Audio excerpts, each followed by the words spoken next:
सीताराम सीताराम सीताराम सीताराम सीताराम हनुमान सीताराम हनुमान सीताराम हनुमान सीताराम हनुमान सीताराम हनुमान सीताराम हनुमान सीताराम हनुमान सीताराम हनुमान सीताराम हनुमान सीताराम हनुमान सीता राम हनुमान सीताराम हनुमान। बरुभल बास नरक करता ता, दुष्ट संग जन देहि विधाता।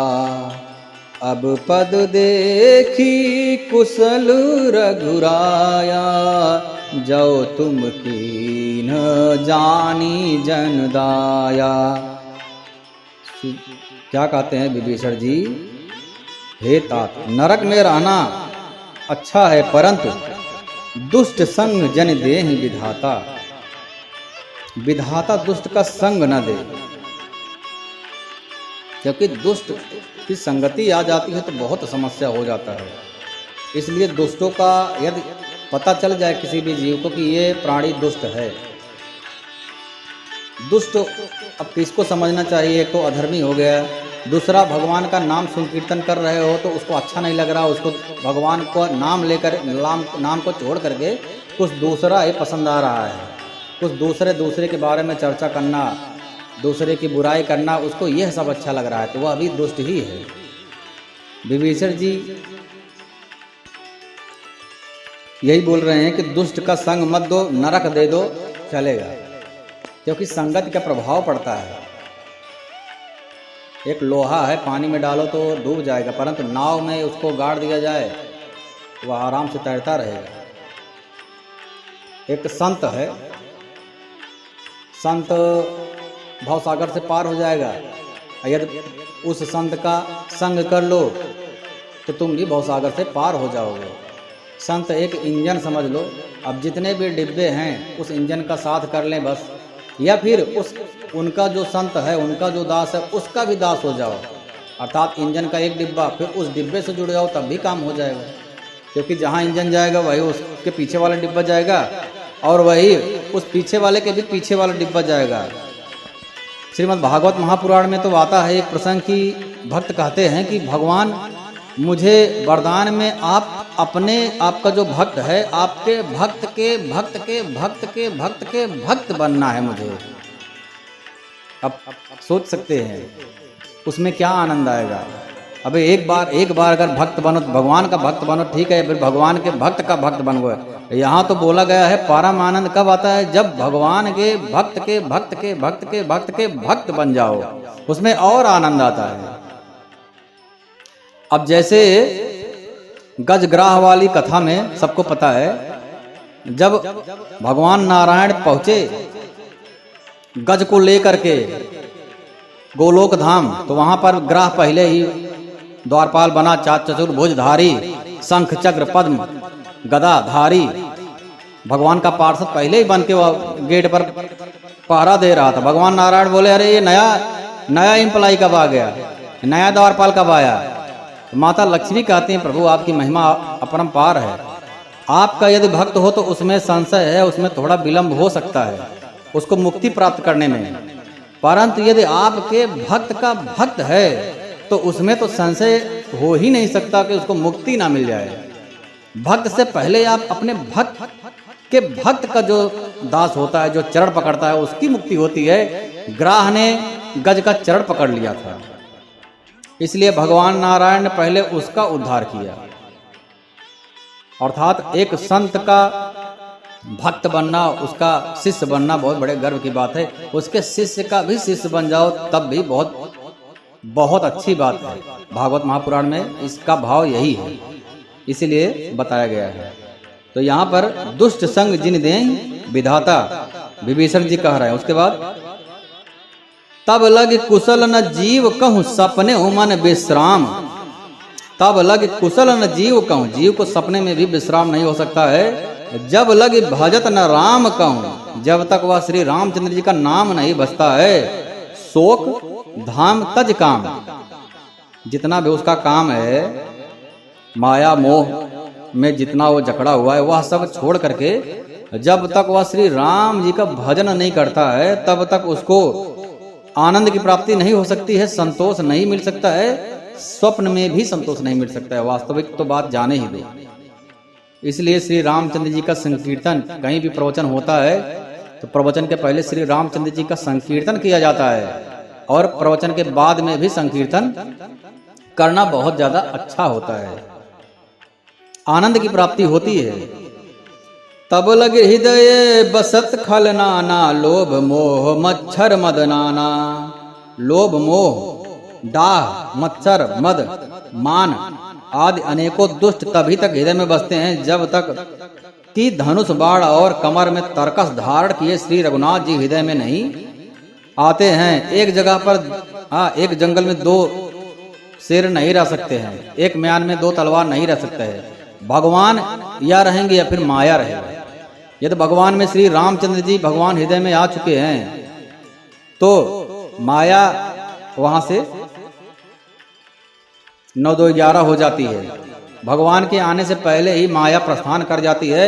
माया अर्थात लोभ मोह मद मत्सर, किसी की बुराई करना, चुगली करना, चोरी करना, जितना भी अधर्म होता है।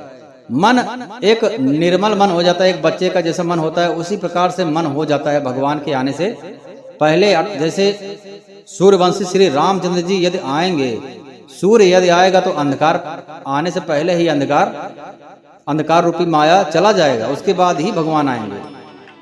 तो हृदय में श्री रामचंद्र जी का संकीर्तन करना कितना अच्छा होता है कि संकीर्तन से मन पवित्र हो जाता है, भावनाएं अच्छी हो जाती है और अधर्म का आचरण नहीं रह जाता है। ममता पूर्ण अंधेरी रात है जो राग देश की लोगों को सुख देने वाली होती है। अब मैं कुशल मिटे भय भारे, देख राम पद कमल तुम्हारे, तुम कृपाल जा पर अनुकूला, ताहि न व्याप त्रिविध भवसूला। हे श्री रामचंद्र जी, आपके चरण बिंद के दर्शन करके अब मैं बहुत कुशल हूँ। पहले तो दुष्ट के संग थे, इसलिए बोल रहे थे कि मुझे नरक तो मिल जाए, दुष्ट का संग ना मिले। अर्थात दुष्ट का संग जो है नरक से भी ज्यादा कष्टकारी होता है। परंतु यहाँ पर श्री रामचंद्र जी के शरण में यदि कोई भी भक्त आ जाता है तो वह एकदम आनंदित हो जाता है। बोल रहे हैं विभीषण जी, अब मैं एकदम कुशल हो गया हूँ, मैं अत्यंत नीच स्वभाव का राक्षस हूँ, मैं निश्चर अति अधम स्वभाव, मेरा अधम स्वभाव है और मैंने कभी शुभ आचरण कीन नहीं का हूं। मैंने कभी भी शुभ आचरण तो किया ही नहीं, राक्षस स्वभाव का हूं। अच्छा, भक्त का एक लक्षण और होता है, वह अपने आप को हमेशा निम्न बताता है, क्योंकि उसको ये रहता है कि मेरे अंदर मेरा कुछ है ही नहीं, परम परमात्मा मेरे स्वामी का ही सब कुछ है। सो सौ तव प्रताप रघुराई, नाथ न कछ मोर प्रभुताई। मैंने जो भी किया, लंका जलाया, इतना बड़ा समुद्र लांग के गया, इतने सारे राक्षसों को मारा, इसमें मेरा कुछ भी प्रताप नहीं है। सो सब यह सब आपका प्रताप है प्रभु। भक्त की यही बहुत बड़ी महानता होती है। यदि कोई भी प्राणी ये सोच ले, भक्त भी हो संत हो, ये सोच ले कि मैं कर रहा हूं, अर्थात उसके अंदर कुछ कमी है, भक्ति भावना में कुछ कमी है, कुछ खोट अवश्य है। मोह कपट, उसके मन में कुछ कपट है, छल छिद्र है, जो भगवान को अच्छा नहीं लगता है। तो अब यहाँ पर विभीषण जी भी ऐसे कह रहे हैं कि मैं राक्षस हूँ, नीच स्वभाव का, जबकि विभीषण जी ने तपस्या किया था, ब्रह्मदेव को प्रसन्न किया था, ब्रह्मदेव से वरदान प्राप्त किया था और पौलस्त्य वंश के हैं। सप्तऋषियों में से एक ऋषि पौलस्त्य हैं, उनके पुत्र हुए विश्रवा, उनके पुत्र हैं विभीषण जी। तो अगर बोला जाए तो बहुत बड़ा अपना साम्राज्य बता सकते हैं, अपना स्वभाव बता सकते हैं, अपने वंशज बता सकते हैं, परंतु यह सब ना बता करके भगवान के भक्त हैं यह सब बता सकते थे, परंतु ये सब कुछ भी नहीं बताया। उन्होंने क्या बताया कि मैं बहुत नीच स्वभाव का राक्षस हूँ, मैं निश्चर अति अधम स्वभाव, शुभ आचरण कीन नहीं काहूं, जास रूप मुनि ध्यान न आवा, तेहि प्रभु हरस हृदय मोहि लावा। मैं अत्यंत नीच स्वभाव का हूँ मैंने कभी भी शुभ आचरण किया ही नहीं। अच्छा, यहाँ पर एकदम से बोल दे रहे हैं, जबकि हमेशा श्री राम जपते रहते थे, और यहाँ पर बोल रहे हैं एकदम से कि मेरे से तो शुभ कुछ आचरण हुआ ही नहीं, मैं किसी का भला किया ही नहीं हूँ। यही बहुत बड़ी विशेषता होती है संत को पहचानने का। संत हमेशा अपने आप को बहुत ही निम्नतर अवस्था में बताता है।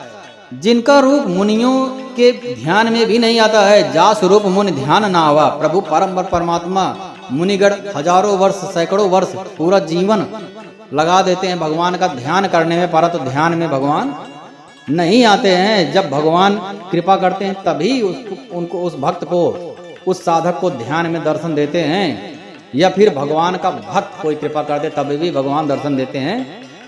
यह कृपा की वस्तु है।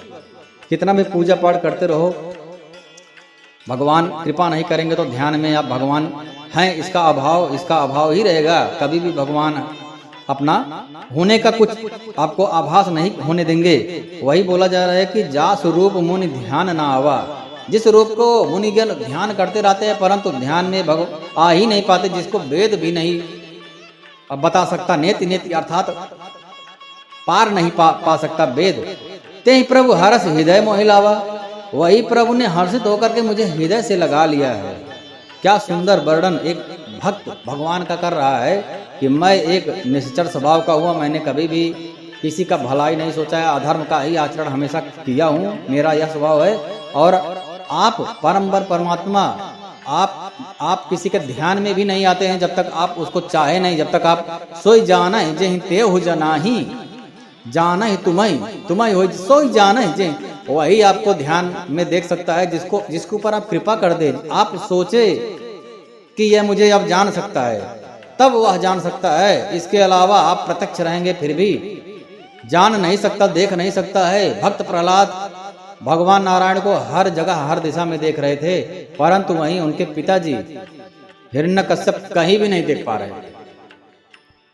तो जो ध्यान में भी नहीं आते वह प्रभु साकार रूप लेकर के मुझे हृदय से लगा लिए हैं। कितनी बड़ी, इससे ज्यादा खुशी की बात, इससे ज्यादा आनंद की बात मेरे लिए और कुछ हो ही नहीं सकता है। विभीषण जी कह रहे हैं, अहो भाग्य, मेरा अहो भाग्य है हे कृपा और सुख के पुंज श्री रामचंद्र जी, मेरा अत्यंत असीम सौभाग्य है, अनंत सौभाग्य है, मेरा वर्णन शब्दों में किया नहीं जा सकता है। अहो भाग्य मम अमित अति राम कृपा सुख पुंज, आप सुख के पुंज हैं, आनंद स्वरूप हैं, और मेरा अनंत सौभाग्य का उदय हुआ है। जितने भी पूर्व जन्म के पुण्य हैं आज सबका फल उदय हुआ है। जो मैंने ब्रह्मा और शिव जी के द्वारा सेवित, जिसको ब्रह्मा और शिव जी भी जिनकी स्तुति करते हैं, युगल चरण कमलों को मैंने अपने नेत्रों से देखा है, मेरा अनंत अहोभाग्य है। इस तरीके से भाव जो भी करता है, जो भी प्राणी करता है, भगवान को ही सबसे ज्यादा सबसे महत्व देना चाहिए। खाने से पुत्र पत्नी सबसे ज्यादा, यदि कोई भी भक्त कोई भी संत भगवान को उतना महत्व देगा कि उससे ज्यादा और कोई भी है ही नहीं मेरे लिए जरूरी, उसके ऊपर भगवान की कृपा हो सकती है। भगवान भी सोचेंगे कि यह मुझे इतना महत्व दे रहा है तो निश्चय ही मैं उसको होने का आभास तो कराऊंगा, कुछ न कुछ आभास तो दे सकते हैं, ऐसा संतगण कहते हैं। भगवान का यदि महत्व भगवान को कोई भी संत देना प्रारंभ करे तो भगवान भी उसको महत्व देंगे, क्योंकि भगवान खुद कहते हैं जो भी प्राणी मुझे जिस भाव में जितना महत्व दे करके भजता है, मैं भी उसको उसी भाव में उतना महत्व दे करके भजता हूं। सुनहु सखा निज कहाऊ सुभाओ, जान भुसुंडी शंभु गिर जाओ। श्री रामचंद्र जी ने कहा, हे सखा सुनो, मैं तुम्हें अपना स्वभाव कहता हूँ जिसे काक भुसुंडी शिव जी और पार्वती जी भी जानते हैं। कोई मनुष्य जड़ हो या चेतन हो, जगत का द्रोही भी हो, यदि वह भी भयभीत होकर के मेरी शरण तक आ जाता है तो मैं मद मोह तथा नाना प्रकार के छल कपट त्याग दे तो मैं उसे बहुत शीघ्र साधु के समान कर देता हूँ। तज मद मोह कपट छल नाना, अपना सब कुछ छल कपट त्याग देता है। करऊं सद ते साध, उसको मैं साधु के समान कर देता हूँ, संत बना देता हूँ उसको। इसका भाव यह है कि यदि कोई भी प्राणी भगवान के ऊपर संपूर्ण समर्पण करके आ जाता है भगवान की शरण में और उसको कुछ भी ज्ञान नहीं है, कोई भी संत के लक्षण नहीं है, तो उसको संत ही समझना चाहिए।